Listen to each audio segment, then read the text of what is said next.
A practice that is done in popular culture, in particular when it comes to Black culture, is it extracts the actual cultural material and it leaves the cultural maker in the condition in which they exist.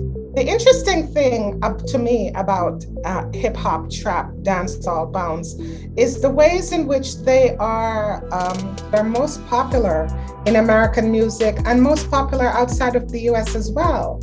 But what is even more interesting is that these genres are also the most stigmatized. Unfortunately, as hip hop's sonic dominance takes over the world, those who were the creators, the music makers, those who gave it the stories and the lyricism and the rhythm of the beat behind it are left out of the conversation. I think that it is very important to interrogate these ideas inside the academy to understand what it is that these artists are saying and what realities that they're trying to get us to pay attention to. And it is important to let the younger people know that we are listening and that we care and that we want to maintain dialogue with them. It seems to me that so many other areas of study have found their place in the academy that do not have the broad reach and depth and grasp of these genres. Many of those who have created these sounds, these musical genres, and the whole milieu that comes with it are still in poverty, or they died broke, or their creativity did not take them as far as the actual material. This is an opportunity to give voice and space in the academy to really intellectually dive into the political economics of it, the critical race theory of it, the social and political aspects of it that are direly needed right now.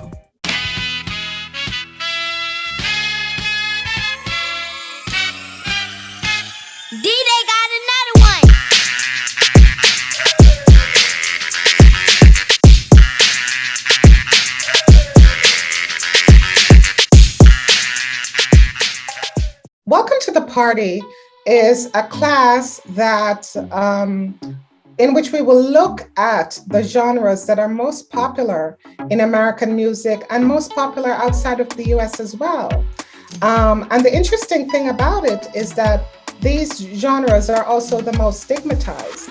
So we're talking about trap music in the US and trap in Canada.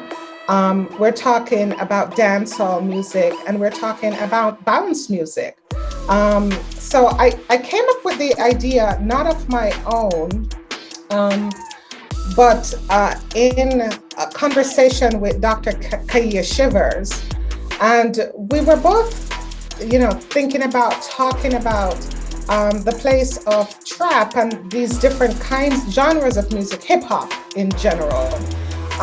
And then the NYU offered this course and Kaia sent it to me, and I thought it was just a wonderful place to begin to unpack these ideas around these genres, which are largely negative, but to see why these genres have generated such, on the one hand, such a following, right? The following is so huge, right, that it's completely outside of communities of color at this point, but also to see why, let's say, Republicans are always trying to curtail this type of music.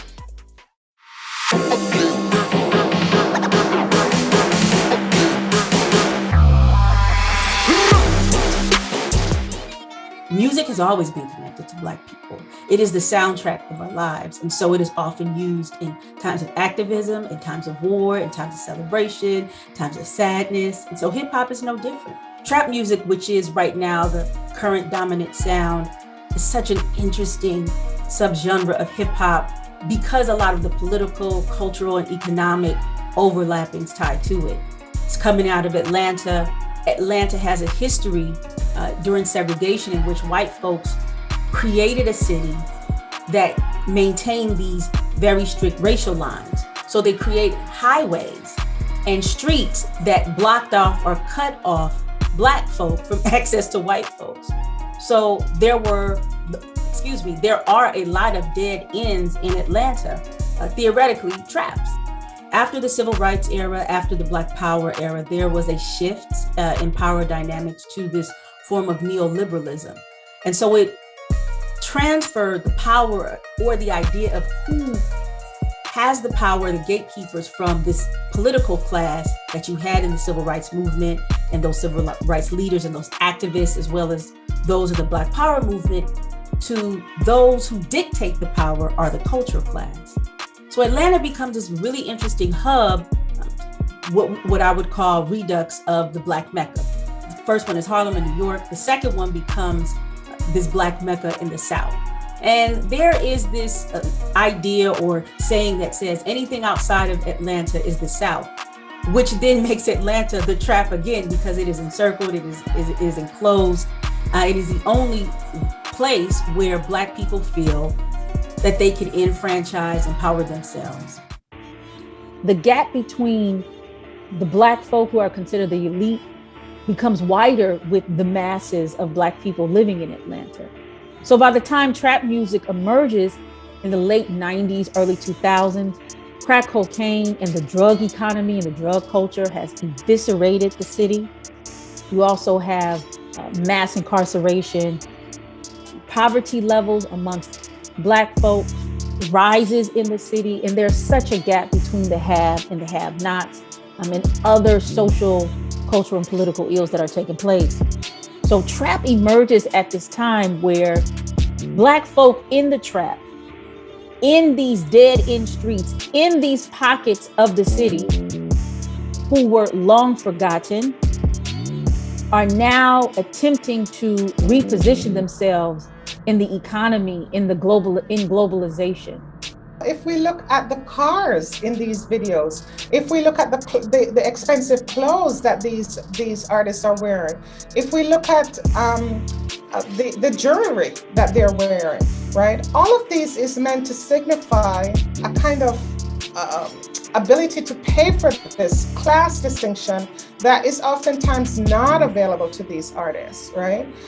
So it's almost as though they're saying, if any of these people, outrageous Donald Trump, can afford this, then so can I. So I see a clear power discourse that's going on in rap. You know, what I find so interesting about hip hop trap is the ways in which they mirror and signify generalized ideas in this culture. So if you look, there are elite stances that some of these artists are signifying in the clothes that they wear, in the watches that Houdini would say, I put a house on my hand before I bought one, meaning that he had bought the most expensive watch there was. It must have cost $80,000 or whatnot. Now, who is it that these artists, these younger artists, are looking to in our society broadly, right? And being able to do that. And why do they think that this is the way to gain and grasp power? That's one thing. The interesting thing to me about hip hop, trap, dancehall, bounce is the ways in which they are getting power, right?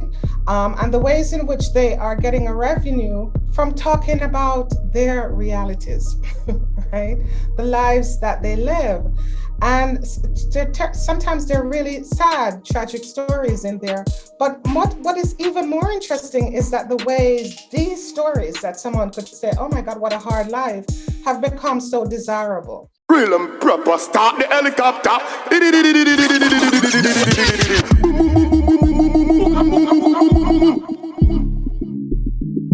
Dancehall music, it has gone on to have such an enormous influence all over the world.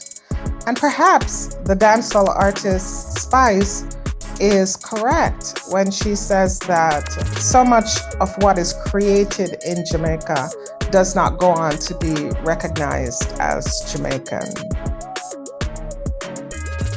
Dancehall music was an outgrowth of what is called, quote unquote, conscious reggae music in Jamaica. Dancehall music is supposed to be its raw, vulgar equivalent, quite stripped down. And dancehall music emerged from urban youth culture in Jamaica. Here we had mainly young men who were living in garrison communities, who had to live on a daily basis with so much violence and death and murder all around them. And they created this music which reflects all that they were seeing around them, the violence, the murder, that was being enacted, rival gangs enacting it on each other, friends enacting it on each other, and as well state-sanctioned violence, right? Because the number of police officers who kill young men in Jamaica is quite high. So that's what these young men were talking about, and they were showcasing in dancehall music. One of the things to know about dancehall music is that it celebrates the rebel, right? The person who lives outside of the rules and lives by his own rules.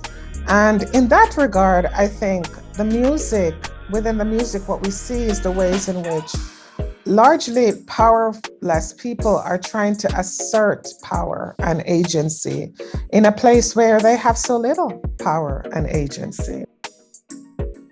I think the women in dancehall are doing similar but different things as well in dancehall, in which they are really asserting their sexuality, their sexual prowess, their femininity. There is a celebration of the Black female body. I'm thinking now of someone like Spice, who talks about what it means as a woman to live in this dark-skinned female body, which is oftentimes targeted for abuse in Jamaica and other places as well. And not only does she make music about the ways in which she's disrespected as a dark-skinned Black woman, but she also makes music and she also celebrates, I follow Spice on Instagram, her dark skin. And she will say at times, for example, it's the melanin in my skin for me, when she posts these absolutely beautiful pictures of herself. And she does not shy away from her dark skinned female beauty or her dark skinned female body.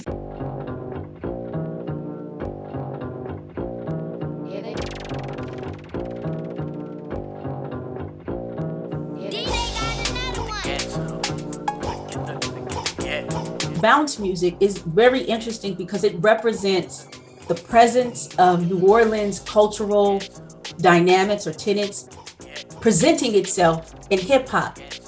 Even though bounce music is around prior to Hurricane Katrina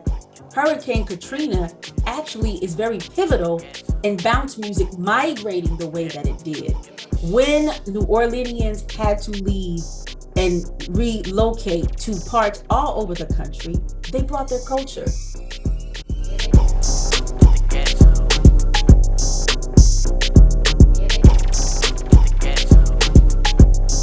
New Orleans is the largest city in Louisiana, but it's also a port city.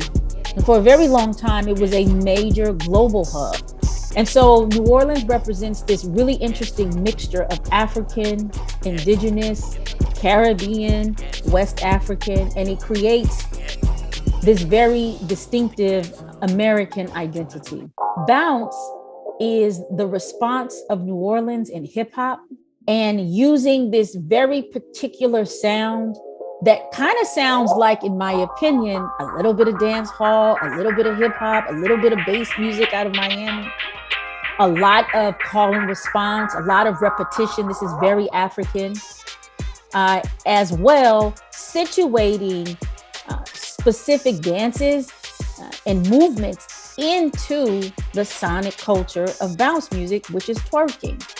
But it's very much situated in several different locations. One, the gyrating of the midsection. You see this all throughout the Caribbean. And as well, you see this in Africa. What you see in New Orleans is this serious connection to West African celebration of femininity. In the Yoruba, it's called the Gelede. And so we're in the Gelede celebrations, women are revered, and they're revered in a way where their breasts and their buttocks and their reproductive systems are the center of the celebrations. Out of this gyrating and celebrating the women's bodies, this idea of the buttocks and anything out of context is vulgar, right? But if you go on the continent, there are a lot of different groups, ethnic groups, who have a dance dedicated to the woman and men, moving the midsection in what we would call twerking. Another very significant identity that's coming through bounce music is this whole swath of performers that have a number of names, but these are non-binary, gay, performing, trans women and men that are using bounce music as a way to position themselves in hip hop culture. One of the most foremost popular notables in bounce music culture is Big Freedia. But you have a litany of these performers in order to create this conversation and this cultural material that is more situated in the location and the area of where they are. So this is very hip hop, but this is also just very African. It's also very Black in its creativity. Yeah. Cardi B is largely correct that women have it so much harder than men do in this industry. And I think that in general, the male artists are telling one story of having no vulnerabilities and, just being big and bad, while the women are telling another story, which is the language of love and sexuality and using their sexuality within that.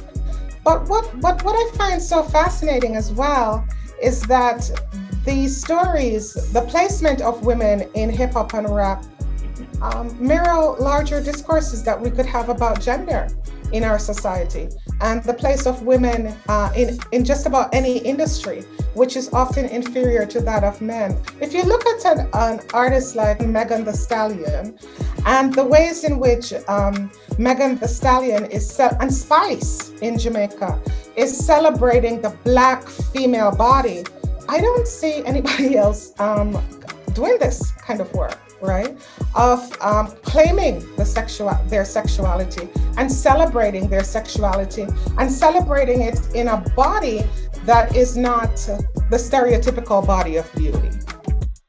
I wish more people would sit and listen to what these artists are saying, right? I wish, remove the lens of stereotypes that are often offered to these artists and listen to them, right? Listen to this generation, which is largely in their 20s, largely teenage years, 20s, perhaps early 30s. It is phenomenal. In a world where you can have courses on all these different pop cultures, hip hop, dancehall, bounce, trap, all of this is missing. And this is the music that is behind movements.